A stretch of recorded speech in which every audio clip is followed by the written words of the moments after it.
మహారాష్ట్రలోని అంబర్నాథ్లో ఒక పురాతనమైన శివాలయం ఉంది.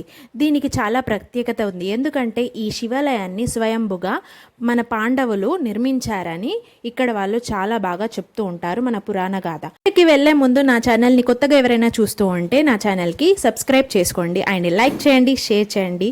ఇప్పటికి స్టోరీ చెప్పేస్తాను. పాండవులు వనవాసం వెళ్లే సమయంలో ఇక్కడ విడిది చేశారు. అప్పుడు ఇక్కడ శివాలయాన్ని నిర్మిద్దామనుకొని శివలింగాన్ని ప్రతిష్ఠించి దానికి వాల్దోని నది తీరాన శివాలయాన్ని నిర్మించారు. అది కూడా ఒకటే రాతితో, అంటే నల్ల రాతితో ఒకటే రాత్రిలో 5 పాండవులు కలిసి నిర్మించారు. అది కూడా పూర్తి శిల్పకళతో. ఇక్కడ కనిపిస్తున్న గోపురము అప్పటి పాండవులు నిర్మించినది కాదు. తరువాత కాలంలో రాజులు వారు పునర్నిర్మించారు ఈ గోపురాన్ని. అలానే సూర్యకిరణాలు గర్భగుడిలోని శివుని మీదికి వస్తాయి. అలాగే చంద్రకిరణాలు కూడా వస్తాయి. ఇక్కడ ఒక విగ్రహం ఉంది. ఆ విగ్రహం పేరేంటో కామెంట్ చేయండి.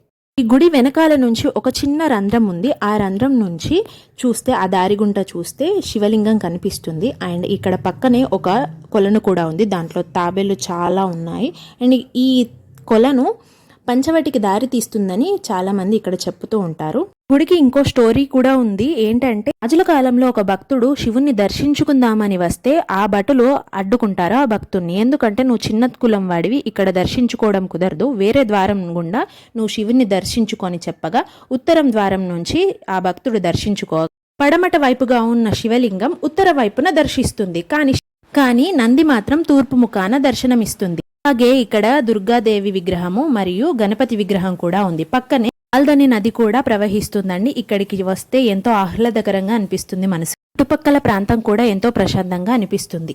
మామూలు రోజుల కంటే కూడా శివరాత్రి రోజున లైన్ చాలా ఎక్కువగా ఉంటుందండి. ఎంట్రన్స్ నుంచి ఇక్కడి వరకు ఉంటుంది. 1 కిలోమీటర్ దాకా కూడా లైన్ ఉంటుందండి. చాలా పెద్ద జాతర కూడా జరుగుతుందండి. రావి చెట్టుకు పూజ చేస్తే కోరిన కోరికలు తీరుతాయని ఇక్కడ వాళ్ళు నమ్ముతారండి.